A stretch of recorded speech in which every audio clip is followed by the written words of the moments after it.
The air in the dimly lit archive was thick with the scent of aged parchment and dust.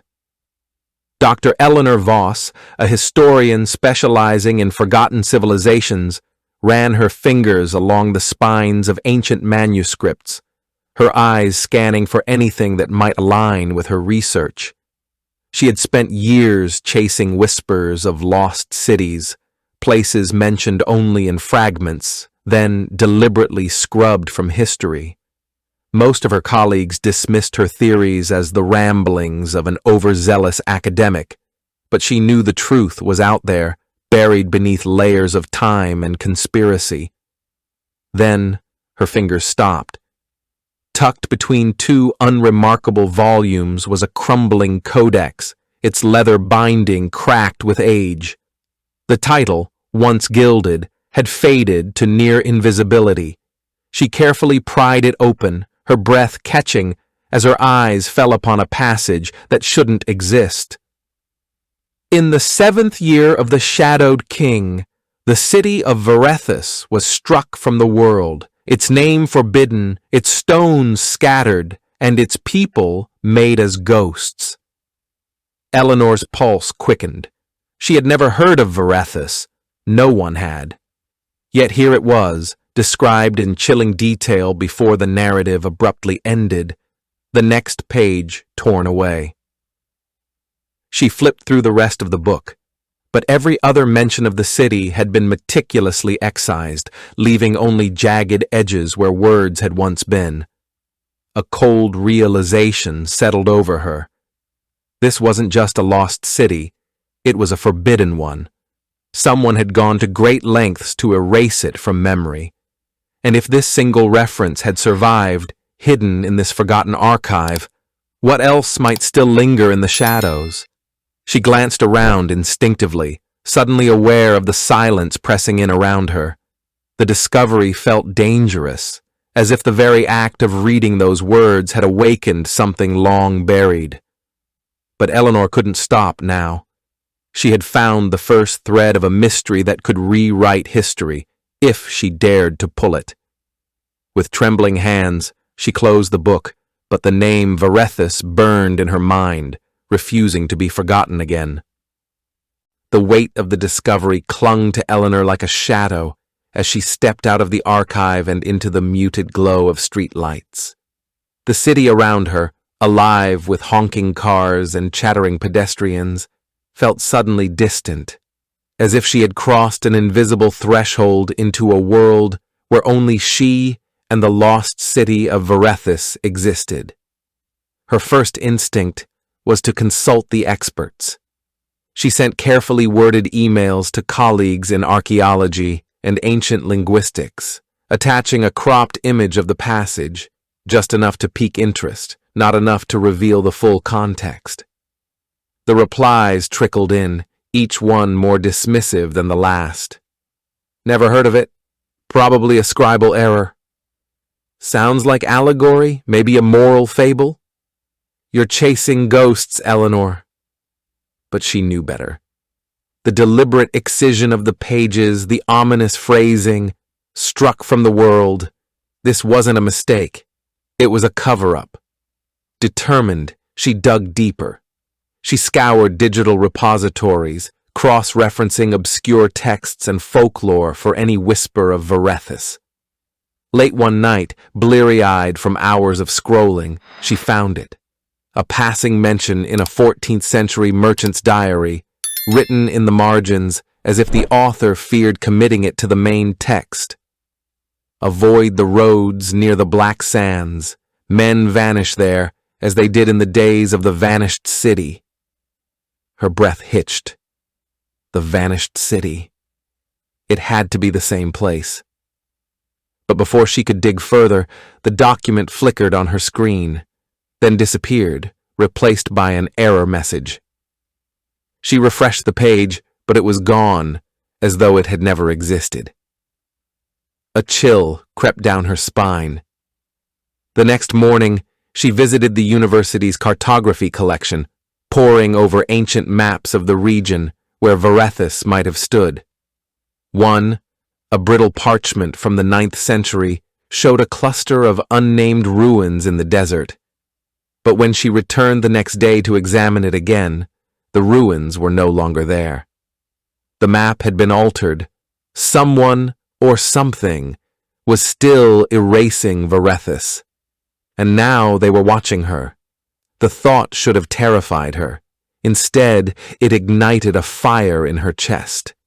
She wasn't just studying history anymore. She was unraveling a conspiracy centuries in the making. And she wouldn't stop until she found the truth. The silence of the university library at midnight was absolute, broken only by the faint hum of fluorescent lights and the occasional rustle of paper as Eleanor turned another page. She had taken to working late when the archives were empty, when no one could watch her. The missing documents, the altered maps, it was all too deliberate. Someone didn't want Varethus to be found. Then, the sound of footsteps. Slow, purposeful. Eleanor froze, her fingers tightening around the edge of the manuscript. She wasn't alone. She forced herself to exhale, to listen. The footsteps stopped just outside the reading room door. A shadow stretched across the frosted glass, motionless, waiting. Then a knock. Her pulse roared in her ears as the door creaked open. An elderly man stood there, his posture stooped but his eyes sharp, gleaming with an intelligence that belied his age. His tweed jacket was frayed at the cuffs, the uniform of a scholar long since retired, or exiled. "Dr. Voss," he said, his voice a dry whisper. "You've been asking about Varethus." It wasn't a question. Eleanor's throat went dry. "Who are you?" "Someone who once asked the same questions you are now." He stepped inside, closing the door behind him with deliberate care. "And someone who learned that there are forces in this world that do not tolerate curiosity." She studied him, the tremor in his hands, the way his gaze flickered toward the exits. This man wasn't just cautious. He was afraid. "Tell me," she demanded. He hesitated, then reached into his coat pocket. Eleanor tensed, but what he withdrew wasn't a weapon. It was a small, leather-bound notebook, its pages yellowed with age. He placed it on the table between them. "I found references to Varethus in the Vatican's restricted archives 40 years ago," he said. "By the time I left Rome, half of my notes had disappeared. The rest, well, you'll see." Eleanor opened the notebook. Page after page was filled with meticulous handwriting, until halfway through, where entire sections had been torn out. The remaining passages were cryptic, frantic. They call it the unwriting, not just destroying records, but making it as though the city never existed. They alter maps, they burn books, and when that fails, they silence the witnesses. She looked up. "Who are they?" The old man's lips thinned. "An order, a cult, a secret that has lasted millennia. I don't know what they call themselves, but I know what they do." He leaned closer, his voice dropping to a whisper. "Varethus wasn't just erased from history, Dr. Voss. It was forgotten on purpose. And if you keep digging, you'll be next." Before she could respond, a sound from the hallway, a door slamming. The old man jerked upright, his face draining of color. "They're here." He snatched the notebook back, stuffing it into his coat. "Stop now while you still can." Then he was gone, slipping out a side door like a ghost. Eleanor sat frozen, the weight of his warning pressing down on her. But beneath the fear, something else stirred. Defiance. Because now she knew one thing for certain. Varethus was real, and she was going to find it. The desert stretched before Eleanor like a vast, sun-bleached secret. 3 weeks had passed since her encounter with the old scholar, 3 weeks of sleepless nights and stolen research. The university had begun to notice her absences. Colleagues whispered in hushed tones when she passed, their curiosity laced with suspicion. but she no longer cared about tenure or academic approval.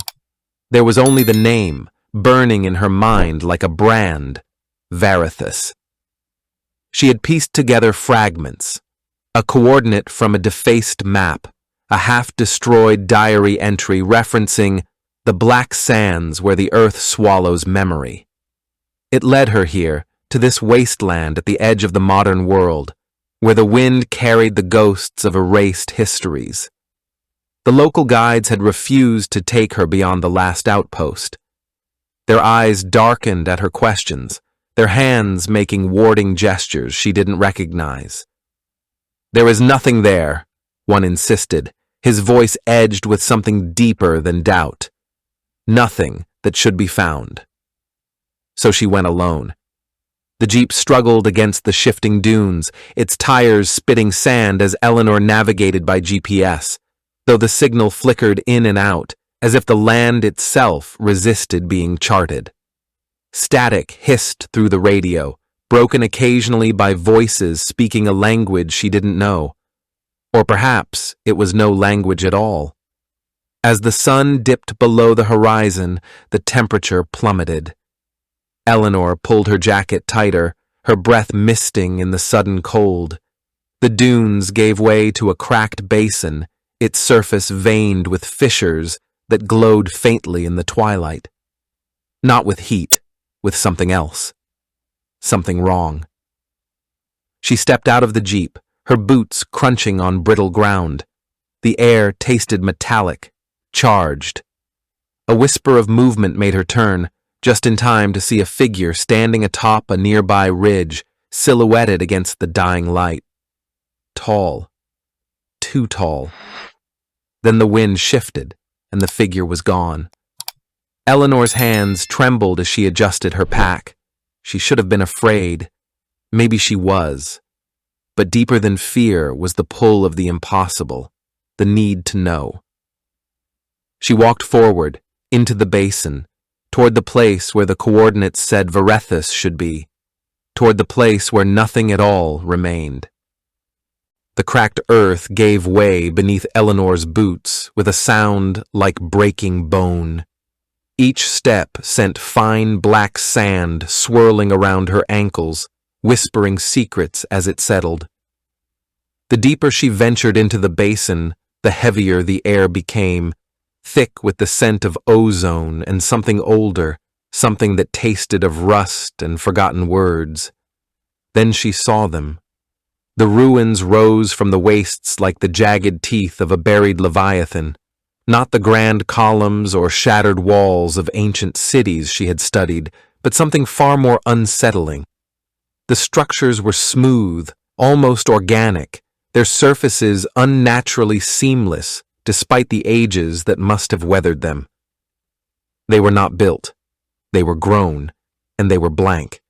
No carvings, no inscriptions, no trace of the people who must have lived here.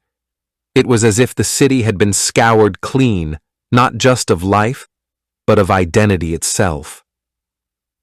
Eleanor ran her fingers along a curved wall, the material cold and faintly vibrating under her touch.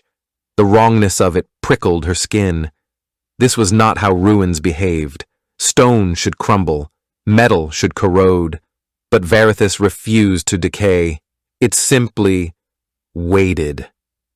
A gust of wind howled through the empty streets, carrying with it a sound that was almost a voice. Eleanor turned sharply, her flashlight beam cutting through the gloom. For an instant, she thought she saw movement, a flicker of something darting between the structures, a shadow with too many angles.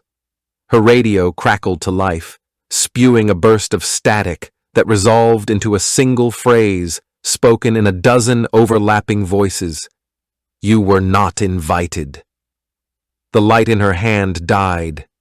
Darkness swallowed Varethus whole. Somewhere in the black, something began to laugh. The darkness was absolute. Eleanor's breath came in shallow gasps as she pressed her back against the smooth, unyielding wall of the ruins. The laughter echoed around her, not from one direction, but from everywhere at once, as if the city itself were mocking her. Her fingers fumbled for the flashlight, but the switch clicked uselessly. Dead. Then a glow. Faint at first, a sickly greenish light pulsed from the cracks in the ground, illuminating the ruins in jagged strokes. The shadows it cast were wrong, stretching in impossible directions, bending where they should have broken. The air hummed with a low, subsonic frequency that vibrated in her teeth. A shape moved in the corner of her vision. She turned, but it was gone. Then another flicker, closer this time, and another. They weren't shadows. They were silhouettes, humanoid, but stretched and distorted, their limbs too long, their movements jerky and unnatural. They darted just beyond the edges of the light, never fully visible, but always there, watching. One stepped forward. Eleanor's blood turned to ice. Its face was smooth, featureless. No eyes, no mouth, just blank flesh where a face should have been. It raised a hand and the ground beneath her trembled. Then the visions came. Floods of images, sounds, sensations. Too fast, too much. A city alive with golden light, its towers humming with energy. A council in robes of black, their faces hidden, their voices chanting in a language that hurt her ears. An experiment. A door opened where no door should be. Something coming through. Something that wore their skins. The visions cut off abruptly, leaving Eleanor gasping on her knees. The faceless thing loomed over her, its head tilting as if studying her. When it spoke, its voice was a chorus, layered with the echoes of 1,000 throats. Varithus was not erased. A pause. The green light pulsed. It was sacrificed. The ground split open beneath her, and Eleanor fell. The world inverted. Eleanor plunged into the fissure, the black sand swallowing her whole. For a heartbeat she was weightless. Then her body struck solid ground with a force that knocked the breath from her lungs. Gasping, she rolled onto her back, her vision swimming. Above her, the edges of the rift pulsed with that same sickly green light, illuminating the cavernous space she'd fallen into. The air here was thick, metallic, clinging to her skin like oil, and she was not alone. The faceless figures stood in a circle around her, their elongated limbs twitching in unison. At the center of the chamber rose a structure, an altar, or perhaps a machine, its surface etched with spiraling symbols that hurt to look at. The air above it shimmered, warping like heat haze over a flame. A gateway. One of the figures turned its smooth, blank face toward her. The chorus voice echoed through the chamber. You see, you remember. This is forbidden. Eleanor scrambled backward, her hands slipping on the damp stone. Her fingers brushed against something cold, a shard of the same material as the ruins. She clutched it like a blade. The figures advanced. Then, a sound, a rumble from above. Dust rained from the ceiling as the ground trembled. The faceless things froze, their heads snapping upward in unison. The rift was closing. Eleanor didn't hesitate. She lunged not toward the figures, but past them, toward a narrow crevice in the cavern wall. The chorus voice rose to a shriek as she squeezed through, the rock tearing at her clothes. Behind her, the light flared, then winked out. Darkness, silence. She ran. The tunnel twisted, branching, but she followed the pull of cold air on her face, the distant scent of the desert. Her lungs burned, her legs screamed. Then, moonlight. She burst onto the surface, the night sky sprawling above her. The ruins of Varethus loomed in the distance, but she didn't look back. She ran until her knees gave out, collapsing into the sand. The jeep was still there. She didn't remember driving, didn't remember the miles of desert unspooling beneath the tires. The next thing she knew, she was at the outpost, her hands shaking too badly to turn the key. The innkeeper took one look at her and made the same warding gesture the guides had. Eleanor didn't care. She had escaped. But as she lay in the narrow bed, the first gray light of dawn seeping through the curtains, she realized something worse. She could no longer remember the symbols on the altar, or the sound of the chorus voice, or the way the faceless things moved. The memories were slipping away, like sand through her fingers. Verithus was erasing itself from her mind, and there was nothing she could do to stop it. The university hallways felt foreign to Eleanor now, too bright, too loud, too ordinary. Colleagues greeted her with polite nods, unaware of the chasm that had opened between her and their world. She had returned with no photographs, no artifacts, no proof, just a handful of scribbled notes that made less sense each time she read them. The city that remembers is the city that remains. They do not erase, they unmake. The words dissolved under her fingertips, ink fading like morning mist. By week's end, the pages were blank. Dr. Rahman from the archaeology department found her staring at the empty notebook in the faculty lounge. "You look like you've seen a ghost," he joked. Eleanor's laugh came out brittle. Just tired. She wasn't sure which was worse, that no one believed her, or that part of her no longer believed herself. The dreams still came.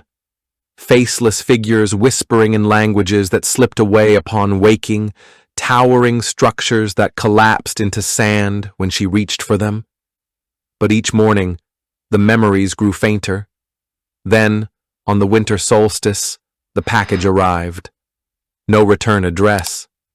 Inside lay a single sheet of vellum, its surface covered in spiraling symbols that made her temples throb. At the bottom, 3 words in familiar shaky script. "You were invited."